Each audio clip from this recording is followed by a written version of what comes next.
Opinion Page's MSNBC contributor Mike Barnacle is here, and Republican Senator from Wisconsin and member of the Foreign Relations Committee, Senator Ron Johnson. He was nominated by President Obama to represent the U.S. at this week's session of the United Nations General Assembly. Barack Great Obama to have you. Appointee. Yeah, there you go. We should put that right under your exactly. label there. That'll help you so much. But first, let me bring Michael Schmidt of the New York Times back into the conversation. You had an article, a piece in Sunday's Times, Michael, about the terror groups that are posing an even greater threat than ISIS. Tell us about Khorasan. Basically, this is a group of hardened al-Qaeda fighters who have taken advantage of the ungoverned areas of Syria. They're not necessarily affiliated with the Nusra Front or ISIS, the group getting all the attention, but they're sort of sitting in Syria and plotting attacks against the United States. And what intelligence officials in Washington will tell you is that they're far more concerned in the real time about this group than they are about ISIS, because this group, it looks like it's almost solely focused on the West. All right, so let's then now get to The Grand Illusion in Syria, which is written by Russ Douthat in the New York Times. It's our failure to build an army capable of stabilizing Iraq after our departure looks like a pure tragedy.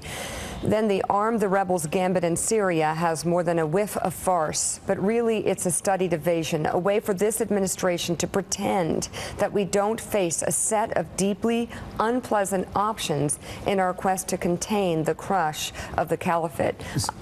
I'm worried we're going to get involved in yet another long, drawn-out engagement. Senator, is this just the least terrible of all terrible options we have in Syria? Because you supported the president's plan to arm the rebels. Well, first of all, you have to realize it's not whether we want to get involved. We are involved. I realize we're war-weary, but ISIS is not war-weary. Al-Qaeda is not war-weary. Islamic terror has been at war with us since 1993 when they tried taking down the Twin Towers the first time. Right. So yeah, I don't know why. I mean, I have no idea why these people want to destroy the modern world, but that's their aim.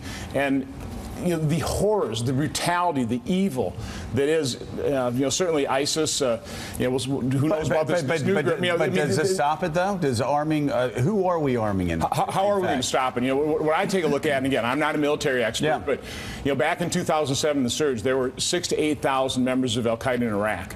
Right. We had employed about 100,000 Sunnis were working with us, about 100,000 Iraqi security forces. We had 160,000 troops on the ground. Are you saying that's what we need to do now? No, what I'm saying is that's what it took to defeat 6,000 to 8,000. Now we got about 31,000. They're better equipped, so how do we do trained.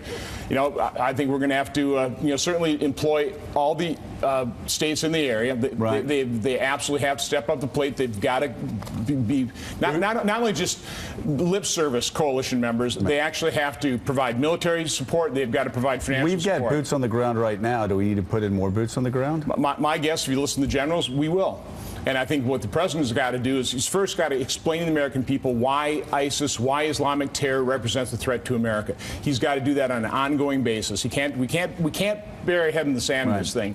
And then he's got to lay out truthfully, forthright with the American public, what it's going to take to eventually defeat this. I agree with the senator that they have declared war on Western civilization, and we're war weary, but they're not. But do you not get a sense that a lot of people in Washington are just throwing darts up against the wall, trying to pick a strategy? Well, I get a sense from speaking to people in Washington that we're not being told the full picture yet. We're going to be there a long time, perhaps as long as a decade. We have a very unreliable ally to the north of Syria in Turkey. I would like to ask you, as a member of the Senate Foreign Relations Committee, what do you think the prospects are for the Turks allowing us to use our vehicles, our planes on the ground in Incirlik, the Air Force base in Turkey, for military measures in Iraq and perhaps Syria? What do you think the odds of that happening? Listen, right now they're not looking good. I mean, that's pretty disappointing that they basically took that air base off limits in terms of us using it. So that's not a good sign. But President Obama is right. This is their war. The Arab states are in greater danger than the United States really is, but we're also in danger. So we need to recognize that. So how do we force them to get more involved? How do we force them to get more involved? We have to be 100% committed. Here's my problem with the president's speech. He lays out the goal, degrade and ultimately destroy ISIS. He said, our safety, our security depends on our willingness to do what it takes to keep this nation safe. Right. Now, what he really meant was do what it takes up to a point. That's not very inspiring, because he was taking options off the table. Let's say this president's policy actually works, the strategy where we don't have boots on the ground and we destroy ISIS by not putting boots on the ground. What happens in terms of stabilizing the situation afterwards? I mean, that's what we're seeing is you have these failed states, you have these voids.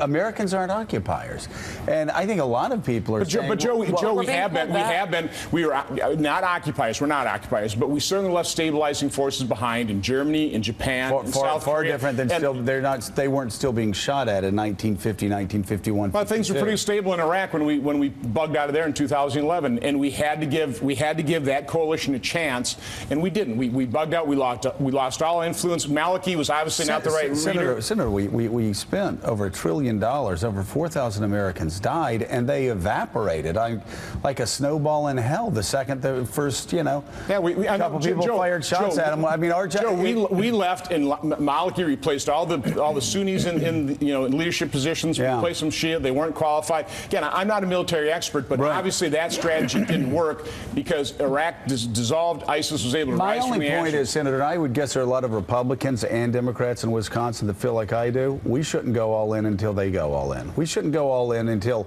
Egypt goes all in. We shouldn't go all in until Saudi Arabia goes all in. Joe, I don't disagree with that. And Turkey, seriously, if Turkey doesn't want to step up to the plate, I would seriously like to talk about kicking them out of NATO. Turkey and Qatar, and by the way, Qatar.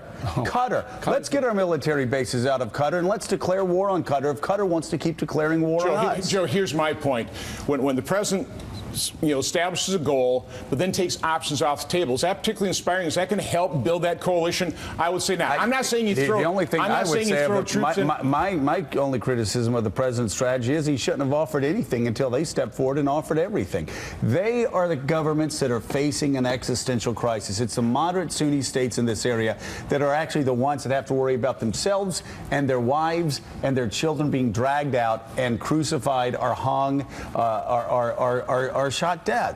And I mean, Joe, nobody can disagree with that. But the reality situation is America has to lead, because when America doesn't lead, this is what happens. I mean, if we withdraw from the world, and that's basically what President Obama's strategy has been, peace through withdrawal. I believe you have to achieve peace through strength. We have been showing the strength and resolve. It hasn't been particularly inspiring. We haven't built the coalition. It's one of the things I want to do here in New York. I want to talk to every representative of every Arab state and make the point that they're not fully invested. You will not have public opinion support to save your bacon, and that's the truth. Senator Ron Johnson, Obama appointee. We disagree. Who said President Obama? I don't think we do disagree, Joe. I don't think we do disagree. I don't think we should be the world's policeman. I don't think we're the nor do I. I don't think we disagree, Joe. All right, Senator, thank you so much. Michael Schmidt, thank you as well for your reporting. Still ahead. Good luck.